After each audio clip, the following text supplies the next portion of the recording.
Assalamualaikum warahmatullahi wabarakatuh. Halo teman-teman, kita bertemu lagi di program Alfa TV spesial Ramadan BTS Bincang Tamu Sultan Season 2. Oke, selama 15 menit ke depan kita akan membahas tentang memperbanyak baca Al-Quran mood booster saat Ramadan. Oke teman-teman, narasumber kita kali ini sangat spesial. Beliau seorang guru di SMK Plus Al-Farhan. Biar gak penasaran, kita sapa aja yuk. Assalamualaikum Bunda. Waalaikumsalam Teh Tiara. Gimana kabarnya Bunda? Alhamdulillah luar biasa. Allahu Akbar. Gimana Bun puasa pertamanya? Luar biasa. Biasa ya kalau hari-hari pertama itu terasa masih lemas. Ya. Tapi jangan sampai ketika kita melakukan ibadah puasa justru yang pertama ini jadinya kitanya berleha-leha. Jadi harus tetap semangat. Jadi harus semangat ya Bun. Oke Bunda, tema kita hari ini tentang memperbanyak baca Al-Quran mood booster saat puasa Ramadan. Langsung saja ya Bunda ke pertanyaan pertama. Oke. Ngomong-ngomong saat Ramadan nih Bunda, ada gak sih kaitan Al-Quran saat Ramadan ini? Ya, berbicara berkenaan dengan Al-Quran tentunya jika dikaitkan dengan Ramadan luar biasa, sangat erat kaitannya ya. Karena bulan Ramadan adalah salah satu yang dinamakan dengan bulan Al-Quran. Kenapa dinamakan bulan Al-Quran? Karena di dalam bulan Ramadan itu diturunkan Al-Quran pada bulan Ramadan. Ya tentunya selain ya melakukan ibadah-ibadah yang lainnya ya.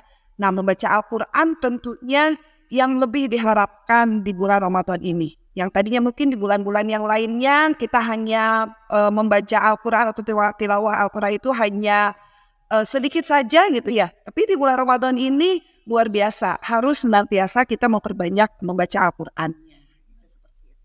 Oh iya Bun, seberapa penting sih menurut Bunda membaca Al-Quran di bulan Ramadan ini? Ya, yang tadi ya. Jadi luar biasa pahala yang Allah berikan di bulan Ramadan ini sangat berlipat ganda ya gitu ya. Contohnya di dalam bulan Ramadan ini membaca Al-Quran, satu ayat atau satu kata yang kita baca Allah memberikan 10 kebaikan. Jadi luar biasa ketika kita membaca Al-Quran satu ayat saja, misalkan Bismillahirrahmanirrahim, tentunya sudah terdapat beberapa kebaikan yang Allah berikan kepada kita ya. Ya apalagi di bulan Ramadan, pahala yang tadinya pahala wajib akan senantiasa dilipat gandakan, pahala sunnah akan senantiasa setara dengan pahala wajib. Jadi luar biasa baca Al-Quran di bulan Ramadan ini memiliki kebaikan atau pahala yang berlipat-lipat ganda. Mau tanya nih lebih mendalam tentang sosok pribadi Bunda. Ada gak sih surat yang sering dibaca saat bulan Ramadan? Ya, berkenaan dengan ayat Al-Quran yang selalu dibaca ketika bulan Ramadan, tentunya mungkin lebih identiknya yang berkaitan dengan malam Lailatul Qadar, yaitu surat Al-Qadar, ya, yang mana di dalamnya terdapat kandungan ayatnya itu berkenaan dengan malam Lailatul Qadar. Kita tahu bahwa malam Lailatul Qadar itu adalah malam 1000 bulan yang lebih baik daripada bulan-bulan yang lainnya.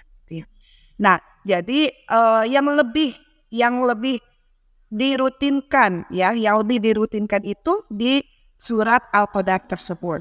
Tapi sebenarnya kalau semua cakupannya ayat Al-Quran itu baik ya.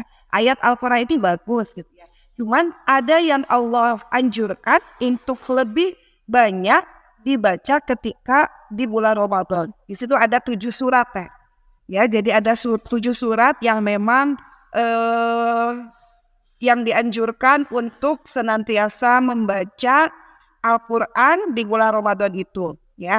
Yang pertama ya ada 7 surat itu di surat Al-A'raf. Di surat Al-A'raf ayat 23 ya, yang mana di situ penghambaan bahwasanya kami telah menzalimi diri kami sendiri jika engkau tidak mengampuni kami dan memberi rahmat kepada kami, niscaya kami termasuk orang-orang yang rugi.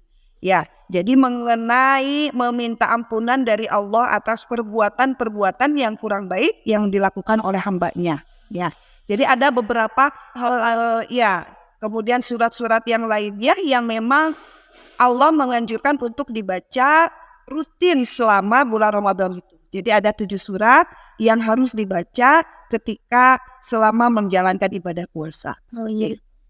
Jadi itu teh kenapa suka baca surat ini? Ya, yang tadi ya, karena kalau misalkan surat Al-Qadar, jadi kita meminta untuk senantiasa mudah-mudahan nanti ketika malam Lailatul Qadar, Bunda senantiasa bisa menjadi salah satu pilihan Allah yang senantiasa mendapatkan Lailatul Qadar tersebut. Kalau dari segi maknanya, jadi Allah menurunkan kepada hambanya itu sesuai dengan kebutuhannya masing-masing. Jadi ayat ini, surat ini diturunkan ketika ada peristiwa penting gitu. Jadi sesuai dengan maknanya masing-masing. Cuman yang lebih greget itu di sini di surat Al-Baqarah teh. Di surat Al-Baqarah itu di mana bahwasanya Allah memberikan cobaan itu sesuai dengan kemampuan hambanya. Jadi tidak semata-mata Allah memberikan cobaan tanpa dengan solusinya. Ya. Pasti antara cobaan dengan solusi itu selalu seimbang, selalu beriringan, ya. Nah, jadi Allah itu memberikan cobaan kepada hambanya karena yakin bahwa hambanya tersebut mampu untuk senantiasa menghadapi segala rintangan, segala cobaan yang Allah berikan kepada hambanya tersebut. Ya, jadi misalkan Allah memberikan cobaan kepada Teh Tiara berbentuk A, belum tentu Bunda mampu untuk menjalaninya gitu. Tapi Allah itu sangat tahu, maha tahu gitu, bahwa Allah memberikan cobaan kepada Teh Tiara karena Teh Tiara mampu untuk menjalaninya. Dan begitu pun dengan Allah memberikan cobaan kepada Bunda, belum tentu Teh Tiara mampu untuk menjalaninya gitu.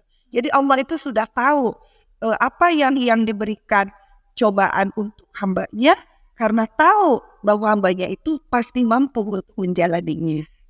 Sebagai anak gencet yang sering naik turun imannya nih Bun, ada gak Bun rekomendasi surat atau surat favorit yang suka dibaca saat iman sedang goyah buat iman kita agar stabil lagi? Iya. Berkaitan dengan iman, bahwasanya iman itu pasti turun naik. Yazid wa yamkus, ya, bertambah dan berkurang. Itu namanya iman. Tidak hanya generasi Gen Z yang seumuran Bunda saja atau mungkin bahkan orang yang lebih senior dari Bunda mungkin mengalami iman itu naik turun gitu ya.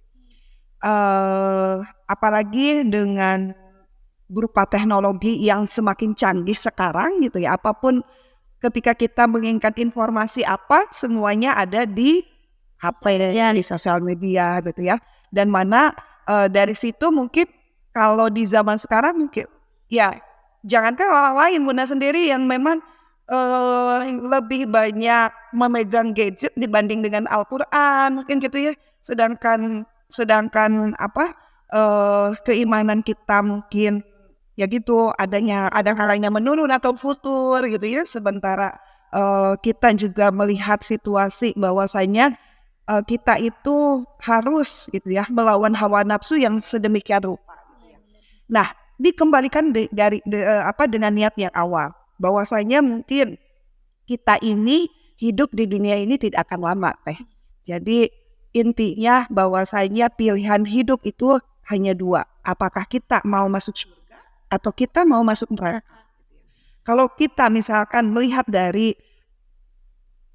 awal ya, bahwasanya keinginan kita adalah masuk surga, berarti otomatis harus dirubah kembali tuh mindset kita atau keimanan kita ini harus senantiasa dipupuk kembali, harus senantiasa di-push lagi gitu ya. Seperti HP ada kalanya lowbat dan HP itu kalau lowbat kita harus dicas. Begitupun dengan keimanan kita. Nah, begitupun dengan keimanan kita yang mana harus senantiasa dicas. Apa triknya? Ya, yang pertama kita bergaul harus dengan orang-orang yang solih.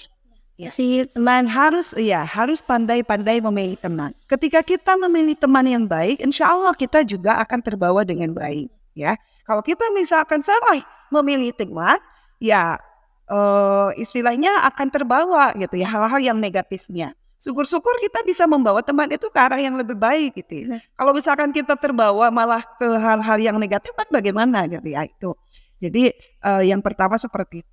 Kemudian yang kedua lebih sering gitu ya. Itu tadi membaca Al-Quran. Dan membaca Al-Quran itu tidak hanya huruf per huruf atau ayat per ayat saja. Tetapi kita harus tahu isi kandungannya gitu. Ketika kita tahu isi kandungannya, maka akan tahu, oh ayat Al-Quran ini surat anu, ayat anu menceritakan tentang apa, maka akan senantiasa terbuka wawasan kita gitu ya. Seperti itu. Nah, yang ketiga mungkin kita pandai melihat situasi. Sekarang mungkin situasinya contoh di Palestina ya Teh, di Gaza. Banyak orang-orang yang senantiasa mati dalam keadaan syahid, ya, dibombardir oleh negara Zionis atau Israel tersebut, ya. Jadi ketika kita melihat medsos itu tidak hanya hal-hal yang negatif saja, tapi kita buka wawasan cakrawala kita, gitu ya. Nah, barangkali dengan melihat seperti itu, oh iya, gitu ya, terenyuh kembali, gitu ya, terbawa kembali keimanan kita untuk senantiasa bertambah lagi tuh dengan demikian. Jadi merasa banyak syukurnya gitu. Ya Allah gitu ya. Orang-orang di Palestina, anak-anak di Gaza gitu ya, sampai mau menghirup udara segar saja gitu ya, mereka susah gitu. Air saja sangat susah untuk minum gitu ya. Sampai ada air kotor kemudian disaring gitu ya untuk mendapatkan air bersih itu gitu ya, dengan beberapa tahapan gitu. Nah, mudah-mudahan dengan demikian kita semakin bertambah keimanan kita gitu. Ya, jadi itu trik-trik yang senantiasa menjadikan mungkin ya kaum Gen Z itu ketika iman turun gitu ya atau futur itu menjadi bertambah kembali. Seperti itu sih. Terus keutamaan Al-Quran di bulan Ramadan itu bagaimana? Ya. Nah, keutamaan, jadi ada luar biasa ya, Allah memberikan keutamaan atau kehebatan ya, kehebatan membaca Al-Quran. Yang pertama itu keutamaannya itu bahwa di dalam membaca Al-Quran itu akan senantiasa dilipat gandakan pahalanya, gitu ya. Yang tadi yang pahala wajib senantiasa akan bertambah ketika dilipat gandakan dan pahala sunnah pun akan setara dengan pahala wajib ya. Kemudian yang keduanya menjauhkan diri dari godaan setan ya. Mungkin kita tahu ya bahwa di bulan Ramadan itu setan ya dibelenggu gitu ya seperti itu. Tapi ya itu yang menjadikan hawa nafsu itu ada di dalam diri kita. Terus menjaga ya Bu. Ya, justru yang lebih parah itu yang susah dan sulit itu adalah mengendalikan hawa nafsu kita gitu ya seperti itu. Nah, mudah-mudahan dengan memperbanyak kita membaca Al-Quran, kita dijauhkan dari godaan setan tersebut gitu ya.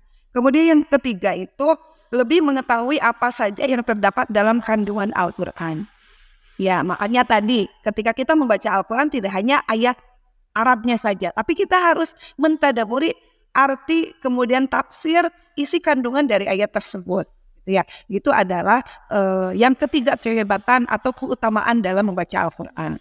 Yang keempat yaitu membuat hati tenang. Ya, contohnya mungkin ya maklumlah zamannya sekarang atau mungkin muda-mudi kaum Gen Z gitu ya Teh. Apa yang disebut nate galau gitu ya. Tapi kalau misalkan langsung kita berwudu, langsung kita membaca Al-Quran, insya Allah hati kita akan merasa tenang ya dengan membaca Al-Quran tersebut. Nah, yang kelima membangun pikiran positif dan obat ya. Al-Quran itu adalah obat hati dan juga obat jiwa kita ya. Jadi ketika kita mau kemanapun, ke arah manapun, membaca Al-Quran insya Allah akan merubah mindset menjadi positif ya. Karena salah satu Al-Quran itu adalah pedoman bagi hidup manusia. Nah itu ya, keutamaan ada 5 keutamaan dalam membaca Al-Quran. Oh iya. Kita lanjut aja di season 2. Sampai jumpa.